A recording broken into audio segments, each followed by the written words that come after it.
And you thought things could get bad when your family invites you to play Monopoly.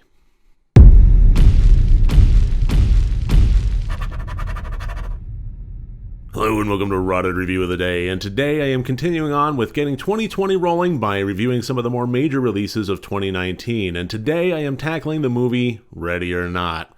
This was a real surprise for me. I found that this was a movie that excelled in a large amount of dark fun, mostly due to the detail in its characters and its environment.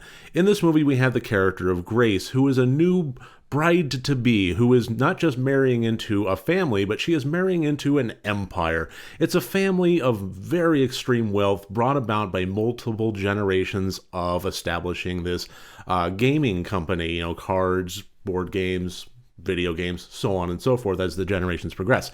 And in doing so, there is a bit of a series of family traditions. Number one, the wedding must take place at the family's mansion estate.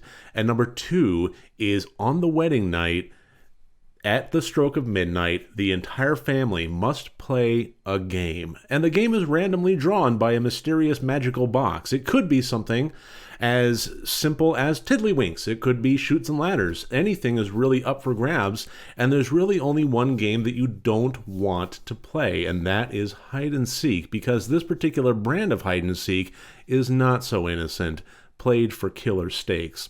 And of course, Grace draws the card. Now, honestly, despite having an admittedly somewhat juvenile premise, this is a film that really could have started strong and then just tapered off and had the last act or two just completely die down in tone. I would say that this is a movie that managed to always keep its tempo, and it managed to legitimately surprise me all the way to the end, and that is something that is rare.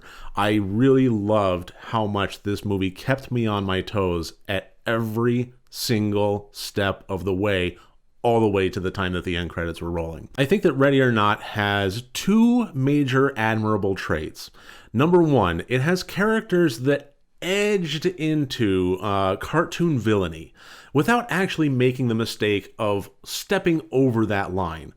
Every single aspect of this movie screamed unbelievable. But at the same time, the way that the characters were written and the way that they were performed and the level of intricate detail in the backstory and in the characters' design and the way, the dialogue, it made everything somewhat plausible. The circumstances were always fantastic.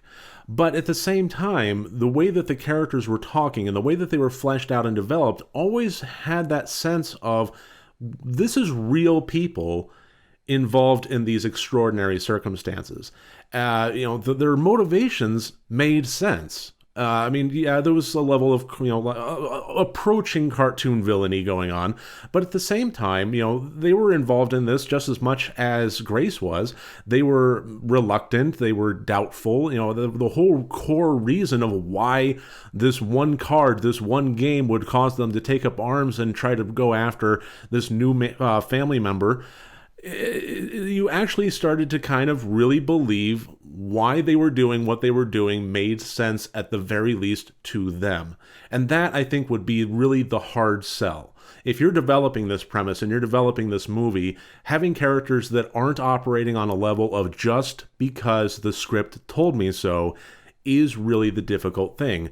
And this movie really managed to pull that off well. And so that's one of the major admirable traits to this. And the second one follows along that line, but instead of the characters, I would have to say that the story and the environment also lends itself to having the ridiculousness of the situation actually make a bit of sense to the audience. At the very least, it felt somewhat plausible in extraordinary circumstances, and in a dark, fun, whimsical way. And so having such an elaborate backstory and well fleshed out premise actually managed to make it have some legs. This is a film that, on its surface level, just describing it from a 5-mile overview in one paragraph seems stupid. Maybe even if not stupid, ridiculous. But the fine-grained, intricate detail of the house, the environment, the all the hidden passages within there, the fine detail of the mythos, even the thing that delivers, the card that determines what game they're going to be playing,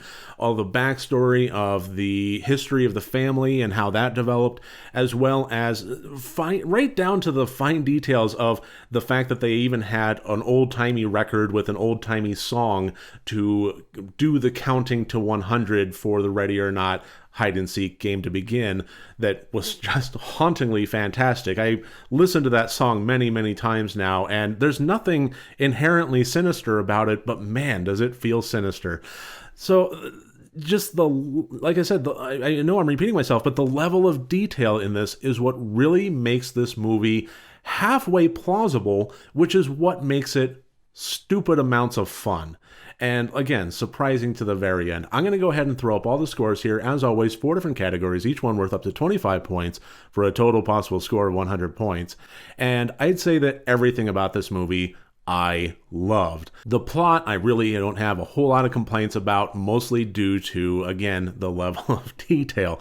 That's what I really can't overstate how much that makes this movie. If this was tried on a lesser budget, or at the very least with a filmmaker that cared less about that and just tried to kind of knock out a movie, it would have fallen completely flat. But the fact that in that detail we were sold on the characters, on the environment, and on the mythos, it really, really worked, and that obviously affects the intent score pretty highly there. The acting, I thought, was exceptional. Grace, played by Samara Weaving, stole the show. I think she did a great job as our heroine, as our protagonist, as our survivor girl, that showed not only brains, but moxie and strength and resolve.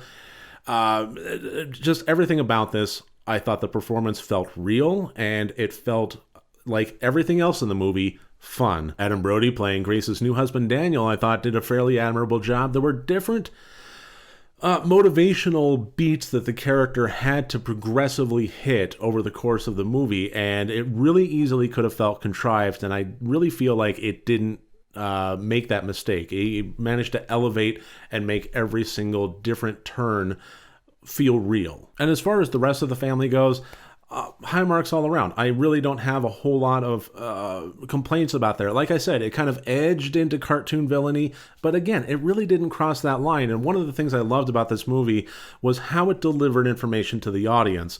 As things were progressing, there was a big sense of mystery going on, and we had more information than Grace as things were going on.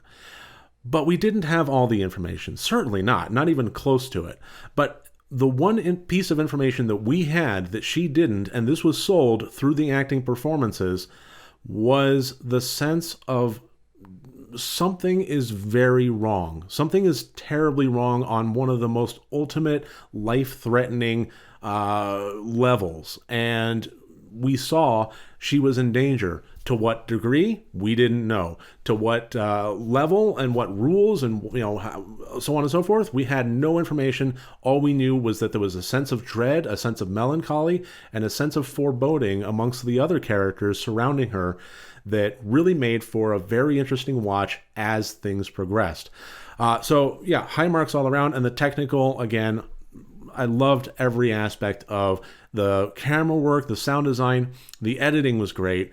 And the level of detail. I know I go on and on about that, but I really can't speak enough to this really, really critical portion of this film. The devil is in the details, which means the devil is most certainly in this movie. Now, this was a wild roller coaster ride through and through, and just a massive amount of fun. And that's not something that I require out of a horror movie. I think horror films, the most successful ones, are the ones that just generally make you feel something, be that frights or chills or thrills or dread or anything along those lines. And the way this movie made me feel was Mr. Toad's Wild Ride through and through.